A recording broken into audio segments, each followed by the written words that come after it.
2022년 대선은 대장동 대선이라고 해도 과언이 아니죠. 그렇죠. 그렇습니다. 이재명은 건설업자들에게 특혜를 몰아주고 엄청나게 많은 돈을 벌게 해준 파렴치함의 끝 범죄자, 정말 나쁜 자 이재명. 그래서 0.73%포인트 차로 윤석열이 당선이 됐다고 해도 과언이 아닙니다. 맞죠? 맞아요. 다 동의하죠. 예. 그런데 우리가 대장동 사업을 들여다볼수록 정말 영화처럼 윤석열 이름이 계속 떠올랐어. 오히려. 너무 영화 같은 이야기야. 그러던 중 윤석열의 아버지 집이 팔리지 않아서 엄청 고민을 하고 있었습니다. 윤석열 아버지가. 왜냐? 윤석열 아버지는 이제 연세가 많으시니까 편안한 아파트에서 살고자 했어. 근데 이 단독주택이 안 팔리네? 네. 발을 동동 굴리고 있는 거야. 이거 안 팔리니까. 어? 네. 그래서 이걸 어떻게 해야 되나 이런 고민을 하고 있던 차에 그 집을 대장동 개발업자 김만배의 누나가 매입을 했다는 사실이 밝혀진 거야. 아, 맞다. 야, 이거 너무 이상하잖아. 하필 또 하필이면 김만배 누나가 야, 이거 진짜 영화 같지 않아요? 그 많고 많은 집 중에 윤석열 아빠의 집을 사준 거야. 안 팔리는 집을. 안 팔리는 집을. 이거 진짜 너무 영화 같아갖고 난리가 났었단 말이야. 그게. 그런데 불구하고 그때 분위기는 윤석열이니까 이게 뭐 언론에서 막 아주 심각하게 다루지도 않고 또 이거를 윤석열이 대선 기간에 나와서 해명을 합니다. 이 관련해서. 뭐라고 해명했는지 그 영상 일단 다시 한번 보고 옵니다. 사간 사람이 누군지도 우리는 모르고 중개사를 통해서 팔았기 때문에 중개료도 다 지급했고 뭐 김만배 씨의 뭐 누나라고 그래서 어제 처음 알았는데 그거에 대해서도 의혹이 있다 그러면은 수사를 하면 되지 않겠습니까? 야. 그래 이제 수사할게. 또 맞춤형 아니냐 우리가. 뭐 너가 그랬잖아. 탄핵하려면 하라고 하세요. 했잖아 우리가. 그렇지. 이제 수사하라고 하니 수사하겠습니다. 네. 야, 근데 어제 뉴스버스가 엄청나게 중요한 단독 기사를 냈습니다. 오. 관련해서 김태현 기자와 함께 이야기를 나눠볼까 합니다. 박수로 맞이합니다. 네. 안녕하십니까, 김태현 기자입니다. 네. 참고로 우리 김태현 기자는 뉴스버스 출신입니다. 네. 네. 지금은 뉴스 토마토에 있습니다. 뉴스 토마토에 있어요? 예. 오. 아, 그쪽 이렇게 다 돌고 도네. 뉴스 시드를 찾아서. 네. 자, 어제 뉴스버스가 어떤 대단한 보도를 했느냐. 김만배의 측근이 증언을 한 거예요. 이거에 대해서 이것과 관련해서 뭐라고 했는지 올려주시기 바랍니다. 자, 김만배 누나가 19억을 주고 윤석열 아빠의 집을 사준 뒤 이후 김만배가 취득 경비 등을 포함해 자신의 누나에게 19억 5천여만 원을 준 것으로 안다. 와, 누나- 결국은 김만배가 사줬다. 네. 지금부터는 김태현 기자가 이것도 전문가거든요, 이분이. 예. 네. 제가 처음부터 다시 한번 정리를 하겠습니다. 좋습니다. 자, 사건을 좀 나눠서 얘기를 해볼 건데요. 먼저 이제 윤석열 씨의 부친 집을 산 것이 김만배 씨의 그 대장동 범죄 자금이었는가? 그게 첫 번째고, 두 번째는 김만배 씨를 모른다고 한 거. 그러니까 이게 이제 누가 샀는지 모른다고 얘기한 윤석열 씨의 발언이 허위 사실을 바탕으로 한 해명이었는가? 이 두 가지를 나눠서 보면 되는데, 네. 먼저 이제 윤석열 씨의 부친 고 윤기중 연세대 명예교수의 서울 서대문구 연희동 옛자택을 김만배 씨의 누나가 샀습니다. 제가 사실은 이번 보도 전에 2023년도 5월에도 보도를 했었어요. 네. 그 내용을. 근데 그때도 그 김만배 씨와 누나 두 사람을 다 아는 측근이 뭐라고 얘기를 했었냐면 김 씨의 누나가 대출금에 아니, 그 김 씨라고 하면 헷갈리니까 그러니까 이름을 다 김만배, 해주세요. 그러니까 김명옥 씨, 김만배 씨의 누나가 김만배 씨 누나가 김명옥 씨입니다. 김만배 씨의 누나가 대출금의 일부를 이제 자금을 보태서 윤석열 씨 부친 집을 샀는데 사전에 김만배 씨와 협의가 있었다라는 게 이제 그때 측근이 했던 얘기예요. 그게 2023년에 나왔었어요. 2023년 5월에 이미 보도를 했었습니다. 근데 이제 김만배 씨의 누나가 2019년 4월에 이제 윤석열 씨 부친 집을 매입할 때 계약금을 포함해서 몇 차례 나눠서 자금을 댑니다. 근데 2019년 7월 2일에 잔금 7억 원을 치르던 날에 매입한 집을 담보로 모두 13억 원을 대출을 받습니다. 그래서 요걸 산 사람은 등기상 소유자로 김만배 씨 누나가 돼 있어요. 네네네. 근데 검찰이 2023년 2월에 김만배 씨 누나가 소유한 윤석열 씨 부친의 집을 몰수 보전합니다.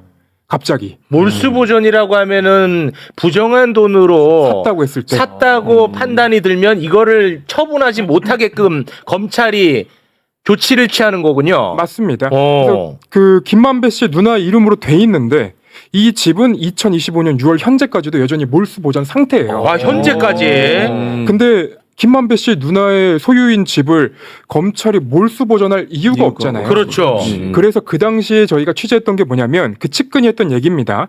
김만배 씨의 누나가 잔금을 치른 뒤에 얼마 지나지 않아서 주택 매입 대금 등 소요된 자금까지 더해서 약 20억이 조금 안 되는 돈을 김만배 씨가 누나한테 건넸다라는 점을 이제 측근이 저희한테 얘기를 합니다. 와. 네.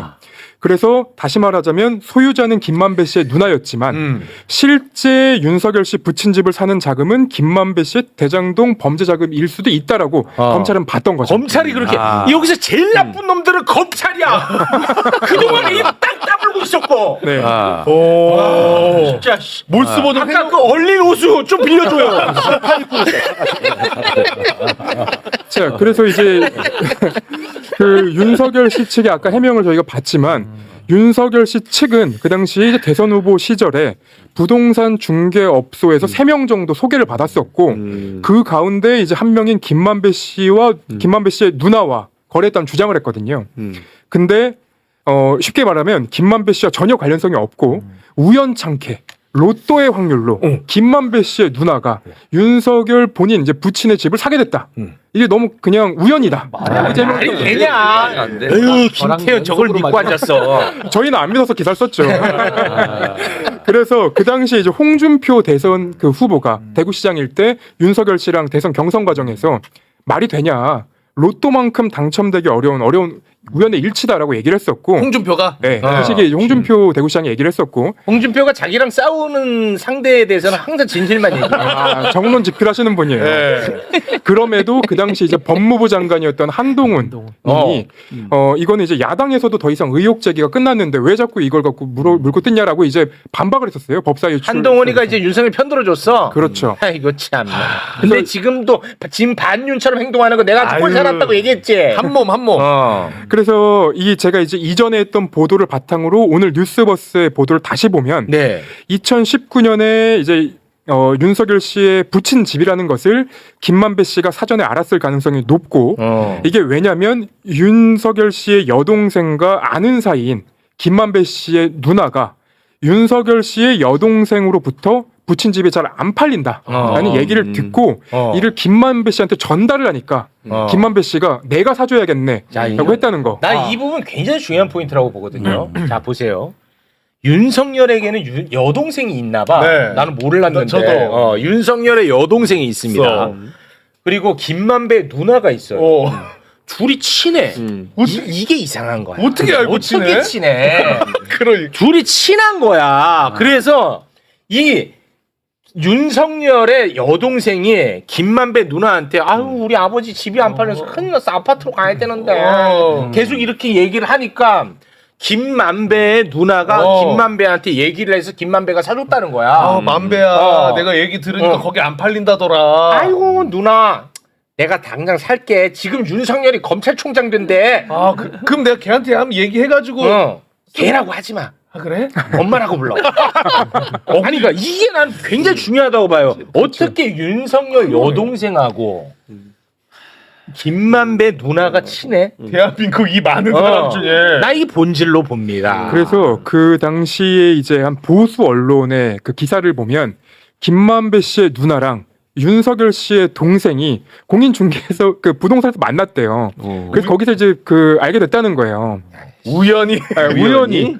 그러니까 마치 이제 그 당시 보수 언론 보도를 보면 서로 아무것도 모르는 척, 서로 모르는 것처럼 와갖고 만나갖고 뭐 거래를 뭐 했다 뭐 이런 식으로 얘기를 했는데 그러니까 우리가 믿을 수 없는 거죠. 근데 안 팔리는 집을 아니, 안 팔리는 이거는 진짜 얼린옷을 꺼내야 돼.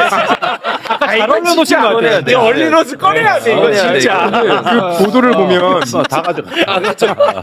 근데 그 보도를 보면 김만배 씨의 누나가 집을 한 40개를 봤는데 그 중에 이걸 딱 하나 골라가지고 샀다는 제일 안 팔리는 집을 제일 안 샀다는 거 팔리는 아니에요? 집을 샀다는 그런 거예요. 얘기는 듣고 싶지 않고요. 근데- 실제로 근데 집이 팔리고 윤석열의 아버지는 아파트로 이사 갑니다. 네. 예, 실제로. 근데 그 동네에서 이미 그 집이 윤석열 검찰총장의 아버지의 집이다라는 이제 소문이 이미 났던 거예요. 네. 그러니까 김만배 씨의 누나가 모를 수가 없는 거죠, 사실은. 그리고 그 당시에 김만배 씨가 그 한 경제지에서 법조 출입하던 그 검찰 법원 취재를 담당하는 기자였고요. 그래서 아까 이제 기사에서 봤던 김만배 씨를 알고 있는 그 측근은 부친의 집이기 때문에 윤석열 씨도 당연히 금방 알게 됐을 것이다. 라는 얘기를 한 거죠. 네. 그래서 김만배 씨의 누나가 이 연희동 주택을 매입한 그 시기에 윤석열 씨가 서울중앙지검장이었는데 네. 검찰총장으로 유력하게 거론이 되던 상황이었고 시기가 또 네. 시기가. 그리고 2019년 6월 17일에 검찰총장의 공식 내정이 되는데요. 김만배 씨 측이 이 집을 산 게 언제냐면 그로부터 한 달이 채 안 됐을 때입니다. 7월 2일. 네. 그러니까 6월 17일에 검찰총장 공식 내정이 되고 7월 2일에 이 집을 삽니다. 그러니까 안 팔리던 집을 김만배 씨의 누나가 이 집을 사게 되는 거. 그러니까 이게 너무나도 호의적인 거래를 하게 됐다는 거죠. 안 팔리는 집을. 그러니까. 그렇지. 그러니까 이게 얼마나 영화 같은 이야기야. 대장동은 이재명 범죄자로 선거 캠페인을 했었는데 윤석열이 범인은 윤석열 아닌가? 야, 이런 영화가 있냐? 아니 나는 진짜 이렇게 영화 같은 이야기가 있나 싶어요. 프레임은 와. 이재명 대통령이 김만배에게 특혜를 줬다의 프레임인데 네. 뒤에서 김만배의 누나는 윤석열의 집을 사주고 네. 김만배가 돈을 댔다는 의혹. 더 웃긴 이야기는 검찰은 다 알고 있었다는 거. 그거를 볼 수- 그런데도 불구하고 검찰은 아직도 이재명을 대장동 범죄자로 보고 지금 수사가 지금 대통령이 돼서 그게 중단이 된 거지. 그렇죠. 그 기소됐잖아요. 근데 이제 많은 분들이 모르시는 게 하나 있는데 와. 제가 오늘 그 이진동 대표한테 뉴스버스 홍보를 좀 하고 오라고 해서 얘기하는 네, 건데 뉴스버스. 뉴스버스가 고발 사주 의혹을 보도하고 나니까 네. 그거를 뒤집으려고 대장동이 나온 거예요. 시기상으로. 그러니까 고발 사주 사건을 덮기 위해서 대장동이 나온 거예요. 잠깐, 야 이거 재밌다. 네. 내가 지금 계속 그 동안에 얘기했잖아. 김건희 도이치모터스 주가 조작 그리고 채널 A 이 두 개를 덮기 위해서 고발 사주가 된 겁니다. 네.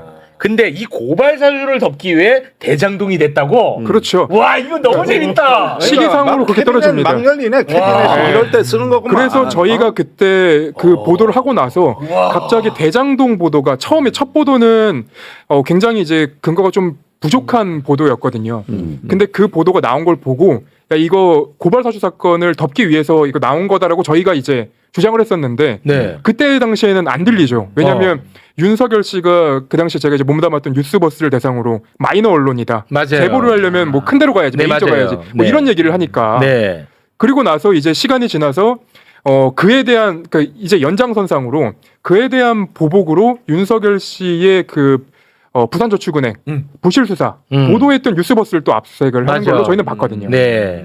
그래서 요 이제 그 김만배 씨와 관련된 내용을 조금 정리를 해보자면 마지막 조금만 더 정리를 하면 윤석열 씨가 2021년 대선 나서기 전에 김만배 씨가 사준 것을 파악하고도 그러니까 아버지의 집을 사준 거를 이제 윤석열 씨 파악하고도 대선 과정에서 우연히 거래라고 주장을 했으면 이건 허위사실 그렇죠. 주장이 되는 거죠. 네네. 그리고 이 돈으로 이 구입 그 김만배 씨가 구입한 그 돈으로 뭐 물론 누나의 이름이지만 그 돈으로 그 윤석열 씨의 부친은 이제 이사를 가게 됩니다. 네. 네, 그렇기 때문에 결국은 김만배 씨의 그 대장동 불법 수익금으로 이 아파트로 이사간 셈이 되는 거죠. 그렇죠. 모양새가 되는 거죠. 네. 그래서 이 김건희 특검법 수사 대상이 16개인데 네. 여기 이제 윤석열 또는 김건희가 20대 대선 전후 과정에서 허위 사실을 공표한 사건도 포함을 하고 있거든요. 네. 근데 요건이 그러면 고발이 안 됐었냐? 고발이 됐었습니다. 언제 고발이 됐었냐? 2021년도에 요게 이제 그 처음에 보도가 되고 그 이후에 지금 저희는 보도한 거지만 2021년도에 이 의혹이 제기가 되자마자 2022년도 2021년도 아무튼 그때 그 되자마자 그 사생의 이제 김만배 대표가 네네 매우시에 나오셨습니다. 예, 바로 고발을 했었거든요. 네. 근데 윤석열 씨 부친의 집을 사준 것은 김만배 씨가 뇌물을 준 것 아니냐 이 의혹 하나, 그리고 윤석열 씨의 해명이 허위 해명이었던 것 아니냐, 이 두 가지가 다 고발이 됐었는데 진작에 요게 이제 공수처로 갔다가 검찰로 이첩이 됩니다. 그리고 각하가 돼요. 근데 그 시기에 검사장이 그때 친윤으로 불렸던 송경호 검사장이었고, 송경호가 나오는 그 시기에 이재명 대통령은 김문기 씨를 모른다는 이유로 기소가 됩니다. 그걸로 대선에 이렇게 떠들썩했다는 게 정말 세상이 얼마나 썩었다는 겁니까? 근데 아직도 여기 그 댓글에 그 또지라고 하는 분이 아이고 소설들 쓰고 앉았네 이렇게 하시는데 맞습니다. 소설 같은 이야기인데 여기서 지어낸 얘기 하나라도 하잖아요. 우리는 바로 고발당해요. 바로 고발당한다니까. 오윤회 대통령 권한대행이 바로 고소하잖아요. 아니 저희는 지어내면 바로 고소고발당합니다. 그 월요일 날 조사받는데. 예. 어쨌든 지금까지 얘기한 거는 팩트 나온 그렇습니다. 팩트잖아요. 네. 팩트 설명하라고 저를 부르신 거니까요. 네. 그렇습니다. 근데 야, 이게 진짜 영화 같다, 영화 법률적으로는 같아. 결국에는 이제 윤석열 당시 이제 검찰총장, 뭐 중앙지검장 시절의 얘기들이고, 사실은 윤석열과 김만배를 놓고 윤석열의 아버지와 여동생 그리고 김만배의 누나 요렇게 지금 사실상 뭐 아바타식으로 뭐 했다 이런 취지인데 네. 그러면은 이거는 사실 뇌물죄 여부도 이거는 좀 수사를 해봐야 되는 거예요. 김만배가 안 팔리는 집을 사줬다라고 한다면은 네. 그 이익에 대해서는 뇌물로 볼 뇌물로 볼 가능성도 여지 있죠. 예, 있습니다. 그래서 이 부분은 네. 반드시 이번에 좀 수사가 특검에서 이루어져야 될 것 같습니다. 네, 너무 아주 적절한 지적인 것 같습니다. 내가 그 잘 알던 어떤 형이 엄청 이런 정치 시사에 관심 많고 본인은 그리고 우리나라 제일 똑똑한 줄 알아. 네. 근데 이제 지난 대선에 대장동에 그 형이 화가 많이 나 있어서 네. 이재명을 뭐 매일 씹는 글을 올리더라고 페북에. 아, 네. 그러면서 이제 우리는 들여다볼수록 윤석열이 막 튀어나왔잖아. 오히려, 그쵸. 부산저축은행이라든지 뭐 계속 튀어나왔잖아. 그거를 또 그렇게 조롱하면서 정신 이상자들이라고 막 그런 글을 올렸더라고. 아, 그 보도에 대해서. 그 문제 제기를 하는 사람들에 대해서. 그럼 저 정신 이상자 됐던 건가요? 아니 그 진짜 그렇게 해요. 근데 그런 사람들 많았습니다. 나름 지식인이라고 하는 척하는 사람들. 그 건으로 저희는 이제 압수수색도 당하고 제가 이제 그 검사들 수사관들 앞에서 방송까지 했던 그 희한한 경험도 있었는데 그때 그 팩트와 관련해서 그러니까 부실 수사를 했다는 점은 저희가 의혹 제기를 했지만 현재까지 명확하게 밝혀졌던 적은 없어요. 네. 검찰도 그 부실 수사가 없었다고 주장만 하고 있지 실제로 수사 관련된 자료들을 보면은 부실 수사를 했다는 의혹 제기는 충분히 가능했거든요. 네. 야, 알겠습니다. 보면 볼수록 근데 내가 궁금한 게 네네네. 지금 오늘 나온 이런 뉴스들이 네네네. 이제는 드디어 이제 권력이 교체되고 그렇죠. 진실을 말할 수 있다는 사람들이 서서히 나타나는 그렇겠죠. 현상으로 봐야 되는 그렇겠죠. 거겠죠. 네. 예. 저는 그렇게 보고 있습니다. 예. 예. 알겠습니다. 네. 오늘 거기 이게 정권 교체가 실감 나는 대목이에요. 그렇습니다. 네. 그렇죠. 아, 정확합니다.